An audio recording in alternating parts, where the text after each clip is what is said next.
Has Trump transformed the Anglosphere? Commentary. U.S. President Donald Trump, during the first year of his second presidency, severely shook strategic relationships with key historical allies in the Anglosphere, the traditionally English-speaking societies of the world.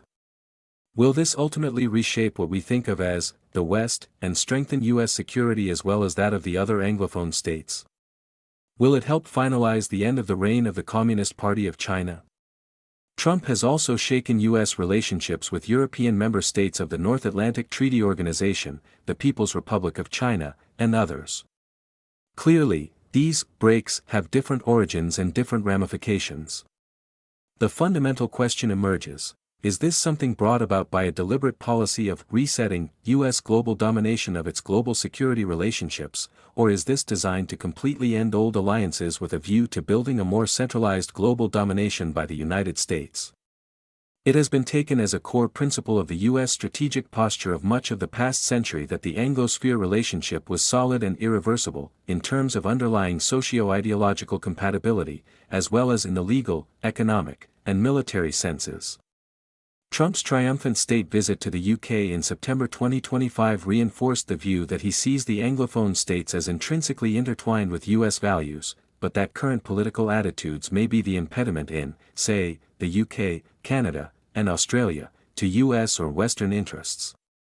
The Five Eyes Accord provided the highest levels of intelligence cooperation between the United States, UK, Canada, Australia, and New Zealand, and has been regarded as the primary security partnership in the world. This has effectively been broken for a decade and possibly much longer. While the volume of intelligence products shared between the partners has risen exponentially, the result has been, nonetheless, that the leadership of the Five Eyes countries agree on very little. So much for common intelligence yielding common views on threats and opportunities. That is not to say that Five Eyes does not yield valuable results, but it has not stopped the political divergence of the member states. NATO, too, has essentially lost its mission.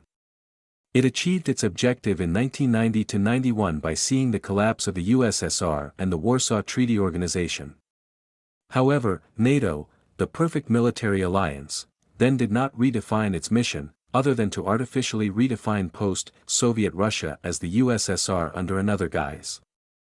This is only partially peripheral to the question of the future of the Anglosphere. The core of NATO was always the United States, UK, and Canada.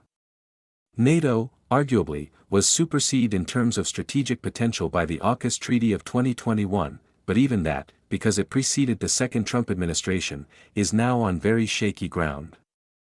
Like Five Eyes and NATO, AUKUS may continue, but without, at least as things now stand, any strong purpose, strategy, or leadership.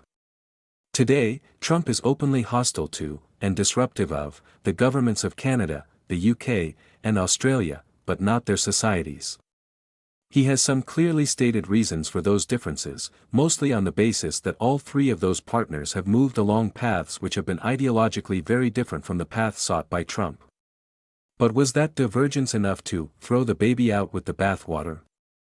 In other words, was it worth possibly permanently altering those relationships to the point of destruction over a short-term difference in current leaderships in the UK, Canada, and Australia? Significantly, Trump has made it clear that he has great affection and respect for the traditions of the Anglosphere, and has many deep friendships in those countries. But that has not stopped his administration from dealing humiliating blows to these partner countries.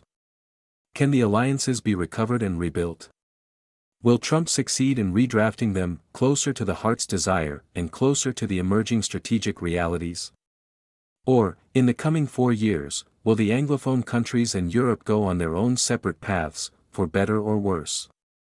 In other words, has Trump innately recognized that the West is gone, and that he would attempt to rebuild it in his own image, with the United States as the overwhelmingly dominant power and cultural center? This is not an entirely new idea. President George W. Bush tried, without a strategic plan, to tell the world, "You are either with us or against us." He, and his father, President George H. W. Bush, called for a New World Order. Significantly, in Canada, a new election could, within the coming few years, restore a conservative government to the country, under Conservative leader Pierre Poilievre, who is far more ideologically and practically inclined toward Trump than the incumbent Prime Minister of Canada, who was shepherded into office in 2021 because of Trump's remarks toward all Canadians. The Canadian electorate in part threw its electoral weight behind the previously unpopular governing Liberal Party, under the new leadership of former central banker Mark Carney. And if Trump is attempting to alter fundamentals on the ground during his term in office, so, too, is Carney. The center-left U.S. Council on Foreign Relations, once a cornerstone of the Washington establishment, issued a paper on September 10, 2025, by Edward Alden, a CFR senior fellow. He said the fallout with the United States over Trump's imposition of 25% tariffs on auto imports from Canada, among other things, has had ramifications. It has, he said, forced Canada to develop a new plan to face down an antagonistic United States. It is built on three pillars: unifying its economy domestically, bolstering military spending, and seeking deeper ties with European allies. Each involves a radical break with the past. He also cited Carney's address after becoming Prime Minister in light of Trump's tariffs and remarks towards Canada.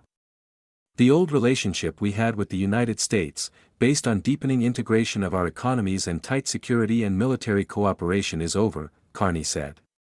Henceforth, he said, the country would need to fundamentally reimagine its economy and ensure that Canada could succeed in a drastically different world. Trump had perhaps anticipated that Canada would have negotiated a new deal with the United States, and perhaps Poilievre would have done so. But Canadian sentiment moved behind Carney on this. The reality is that Canada, now not necessarily accepting the threat environment as postulated by Washington, is moving to more independent defense procurement, and the reinforcement of local industrial capability. That is already underway, with the Royal Canadian Navy's acquisition of the Type 26 frigate design from the UK.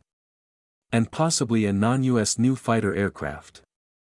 To all intents, the North American Air Defense Accord, NORAD, is still functioning well, operationally, but strategically is dying. So can, or will, Canada return to the fold with the United States as it was? Will the relationship change substantially when things settle down?